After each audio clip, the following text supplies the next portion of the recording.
Jesse and Vannah. First off, I want to say congratulations to you both. Having a child, let alone your first child, is one of the most beautiful things you'll ever experience in your entire life. I know it sounds cliche, and you've heard it before, but there is no love like a love that a parent has for their child. And there is no describing that feeling. The only way that you will ever know that type of love is the first time that you hear that baby's voice when he or she is born. So I'm so excited for you guys to have that. Second off, I want to apologize. I'm coming to you via my COVID isolation box. As you know, I have COVID. I've been feeling pretty ill for the last few days, so I'm so sorry. One, for my appearance, and then two, that I couldn't be more involved in today. But I'm with you at heart and in spirit. So during my first pregnancy, it was a while back. It's been quite a few years. Dylan is almost 12. The internet, all these good resources that, there is today wasn't there. I had to rely on my friends' experiences, my family's experiences, and forums. Those were a thing, but I really wasn't into those. I didn't know much about them. Plus, I don't know, it was weird jumping into a group where I didn't know who they were and talking about these very intimate things. Now, I really don't care. I tell everybody and anybody who wants the advice.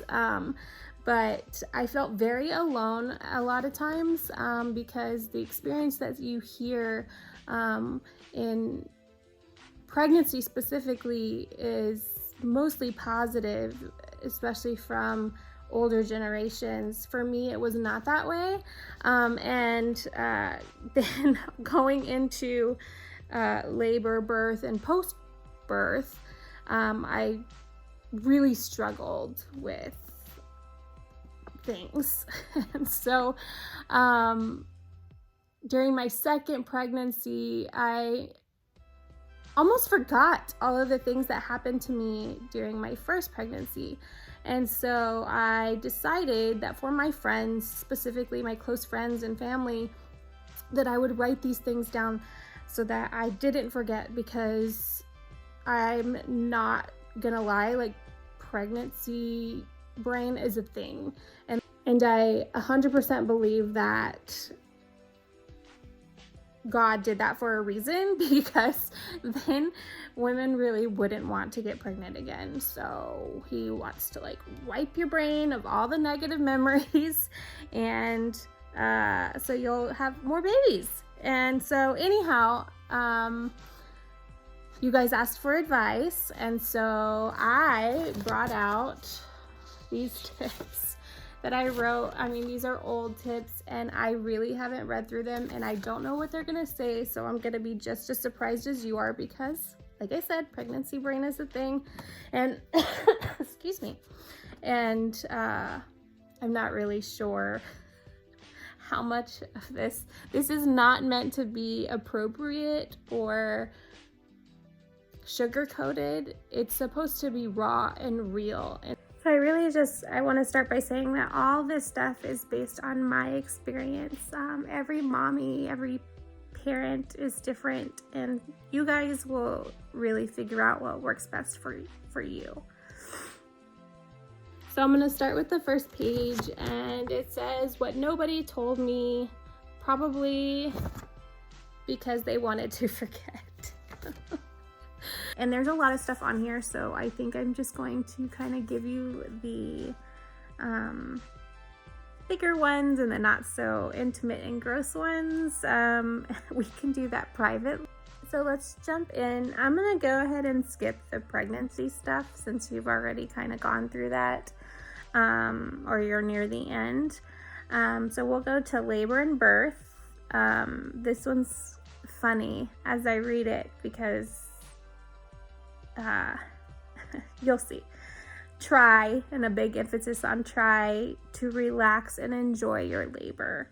And you can kick me for the suggestion later once you go through it. And I guess what I really mean is if there's something in the room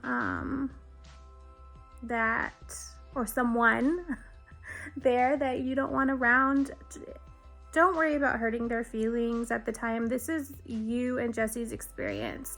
So if there's too much noise, or if it's too bright, or whatever the situation is, just be vocal about it. Try and be considerate, of course, but in my experience, in my birth story, I actually did kick everybody out except for my husband.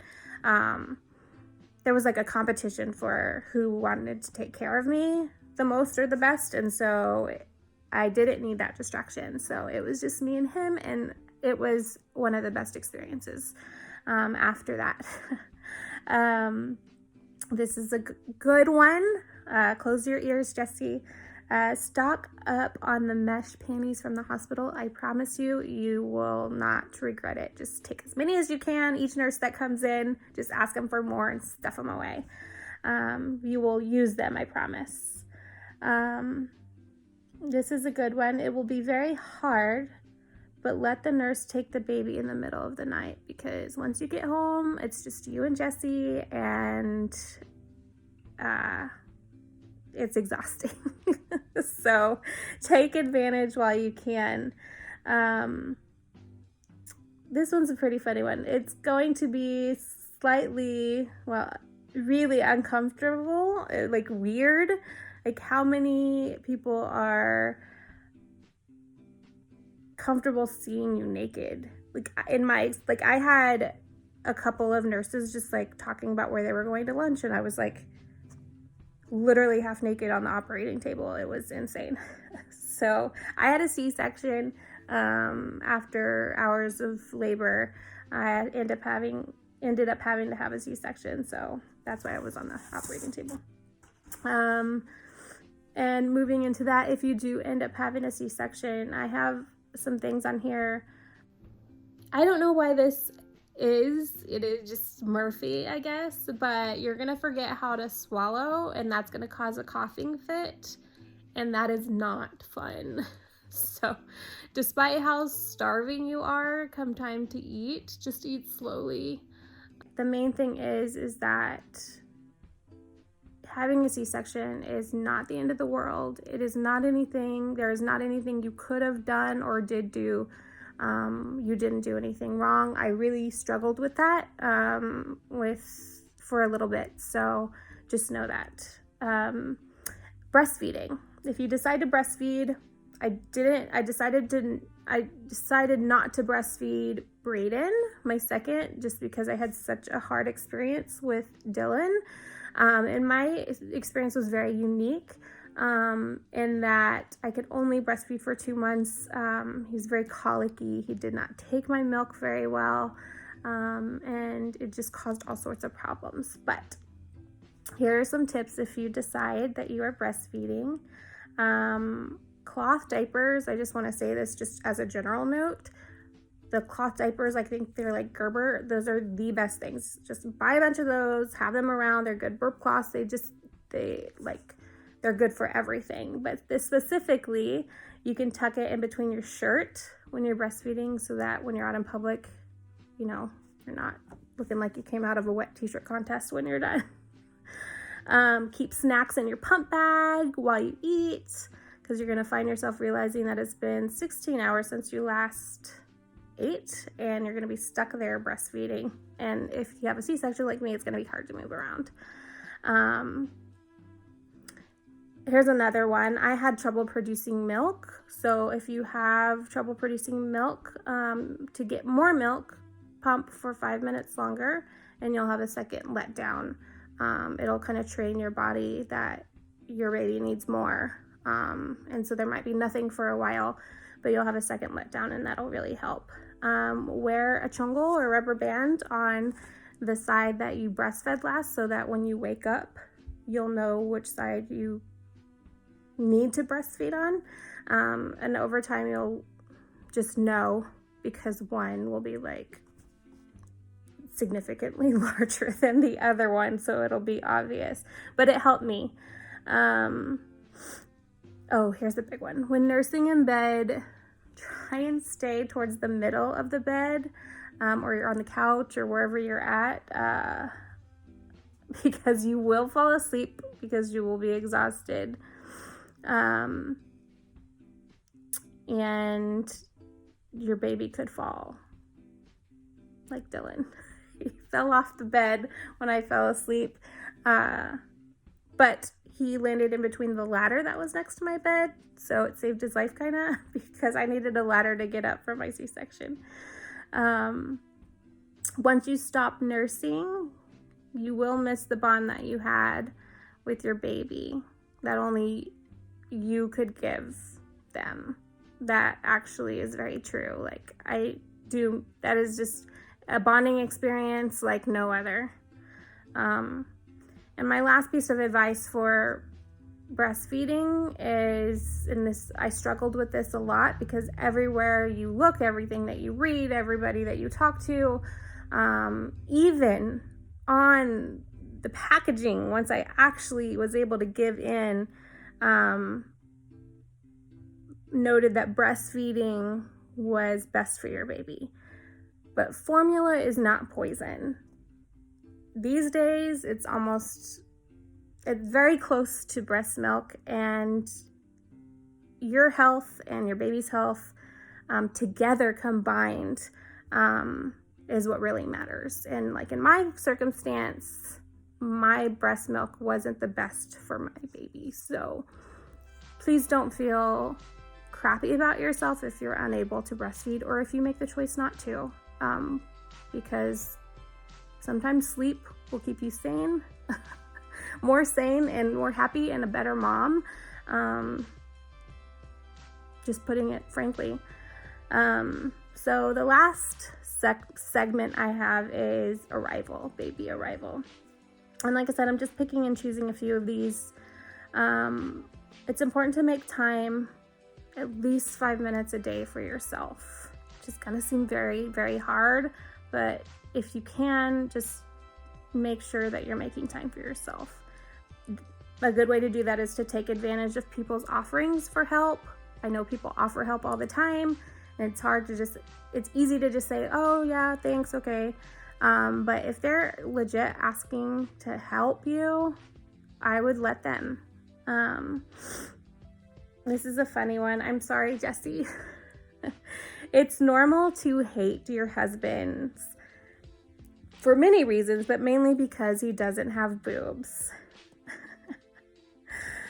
I mean, obviously there's more to that, but you're going to be frustrated at a lot of things, and specifically that you're going to feel like Jesse doesn't have to do as much. But the main reason is because you feel like you're feeding all the time, and there's really nothing he can do about it.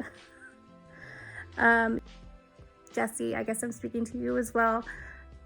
You may become a little jealous of the relationship between Serenity and Vannah.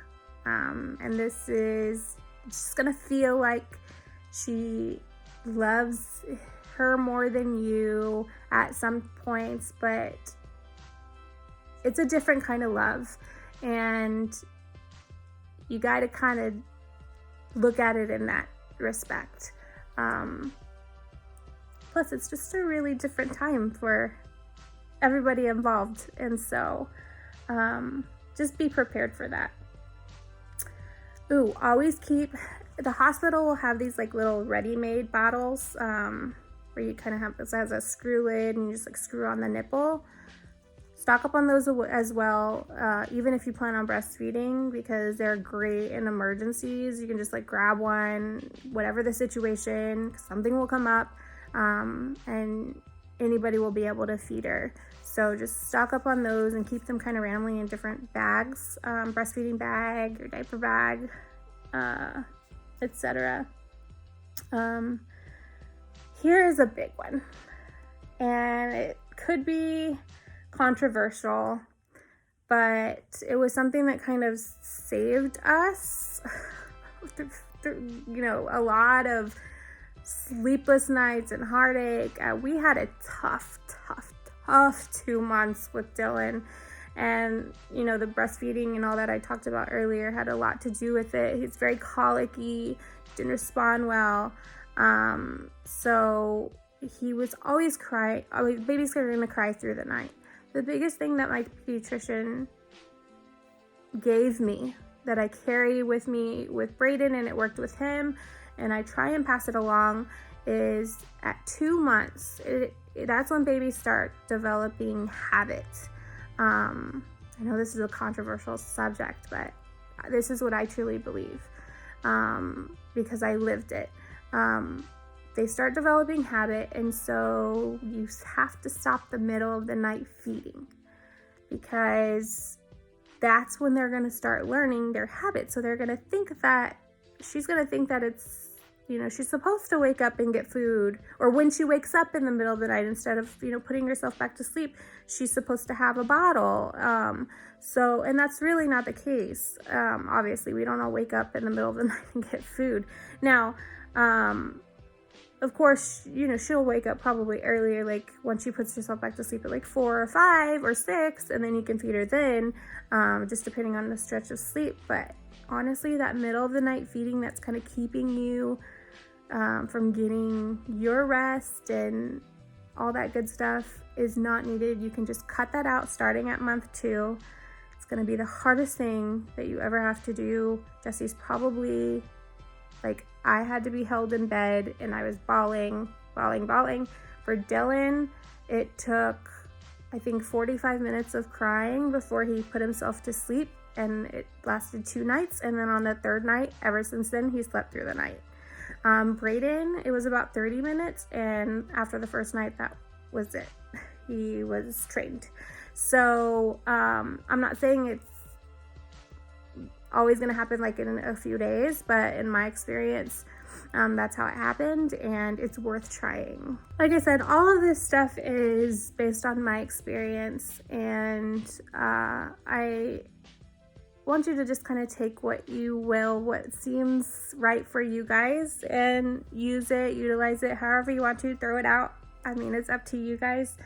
But all in all, having a baby is like blissfully exhausting. Sometimes you're gonna question it, but you're not a bad mom, not a bad dad. Jesse, like, she's gonna be worth every single second of lost sleep that you have.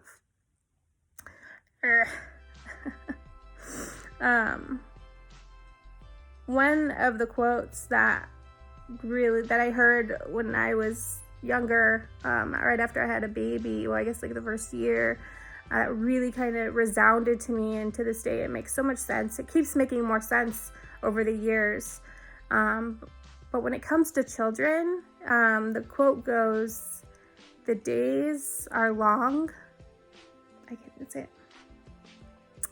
"The days are long, but the years are short." And that could not be further from the truth. So I'm so happy for you guys. I love you, and I wish I could be there, and I can't wait to meet her.